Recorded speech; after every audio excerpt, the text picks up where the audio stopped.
High কোন সুন্দর তো ডাকতাছি কি কও তুমি? ভাত দাস না কে ভাত তো শিকারের আছে নিয়ে খাওয়া, বাড়ির মধ্যে বাড়ি নিয়ে আছে।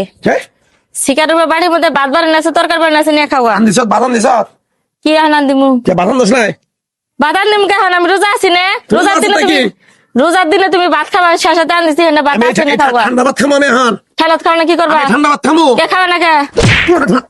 খামো আমি ঠান্ডা ভাত খামো আমি রোজা থেকে তোমার আমি আনতে দেব না। খামো তোর কি দেখছো কি রকম? বেচা তুই আমি রোজা থেকে তোমার কে রান্না আমি ওই ঠান্ডা ভাত খেলে খাও না খেলে ঠান্ডা ভাত ভাত খাবো দাও। তুই বাদাম দোস নাই রোজা থাকারো না? কেন থাকম কেন আমি রোজা থাকারো না তুমি? আমি রোজা থাকা আরি না রোজা রোজা মরে দিলে তুমি আসেন না, দিনের বেলা গদগদ গিলবা, আমি গরম ভাত রান্না দিমু না।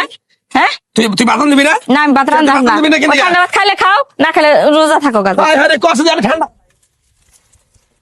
আমি তো ঠান্ডা ভাত খাই না তুই বুঝ পারো না আর। তো রাত না ওই ঠান্ডা ভাত আছে খাও গা, না খেলে আমি ইফতারে রান্নাম না, ইফতারে সময় রান্নাম তখন খাও। তুই জানোস না রোজা থাকো না কে তুমি? আমি রোজা থাকলে কি করে আমার পেট ব্যথা করে আমার ব্যথা রোজা করে? থাকলে পরে আমার সেট দেই আমার ডায়রিয়া হয় কলেরা হয় রোজার বাসায় তোমার ডায়রিয়া কলেরা খেয়ে দাও বাইরে জায়গা না? তুই বাদাম দিবি না কে দিগা এই! তুই আমার বউ রোজা থাকবার গেলে আর গ্যাস উঠে, এই ভাত রান্না দিকে আমার কি মারতেছে। করবো ভাই আমি এখন রোজা থাকা আরি না হ্যাঁ তাই বলে কি আমি না খাই থাকবো কষ্ট করবো গো আমার সমস্যায় রোজা থাকলে আমার পেট তোমার কি বাদ দেয় নাই? বাদ দেয় হে ঠান্ডা ভাত হে কালকে ঠান্ডা ভাত আরে ভাই সে রেশম রান্না আমি খাই রোজা থাকি, হ্যাঁ রোজা থাকে না, হ্যাঁ নিকে ভাত বাইরে থেকে শিকার বাইরে না খাবো না, গরম গরম এখন দুপুর বেলায় রোজা থেকে আমার রান্না দেনা ঘরে, হে অপরাধ ধরে আমার মারতেছে।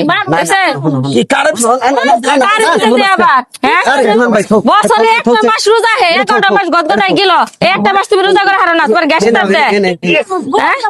আমরা শুনি বাবুরে আমি আর রোজা থাকা আরি না আমি শুনো রোজা আমার মাথা থাকা ব্যথা আর না, করে।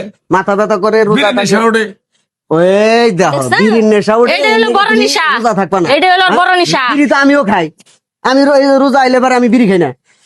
রোজার মধ্যে আমার একটাও বিড়ির নেশা হয় না, 11টা সারাদিনে কোনো মাস বিড়ির নেশা হয় না। খাও, সুস্থ হ্যাঁ। থাও, রোজার মাস আইলে তোমার হলো বিড়ির নিশা উঠে, গ্যাসের নিশা উঠে, গ্যাসের ঠেলায় মরে যাও। একটা কথা কই, আল্লাহ পাক আমাকে সৃষ্টি করছে, ইসলাম ধর্মে পাঠাইছে না।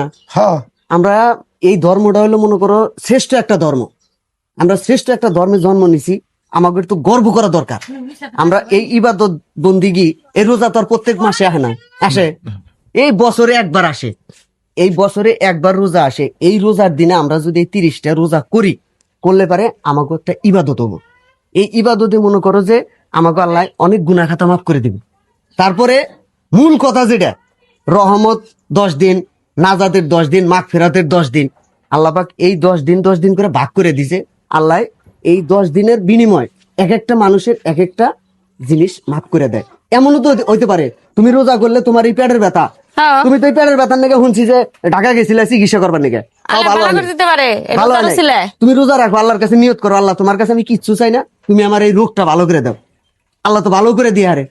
ওই যে আমাকে করিম চাচা কি করতো, হ্যাঁ না এক বেলা না খাইলে মনে করো পেটের বিষে হাইরি চিল্লাই তো। পরে ওই যে আমাকে উত্তরপাড়ার ইমাম সাহেব মনে করো তারে বুঝাইলো যে চাচা অন্তত 5টা দিন আপনি একটু কষ্ট করে রোজা থাকেন। 5টা দিন রোজা থাকলো, থাকার পরে ইমাম সাহেব দোয়া করে দিল, পরে এই যে তার পেটের ব্যথা ভালো হয়ে গেল, ভালো হয়ে যাবো।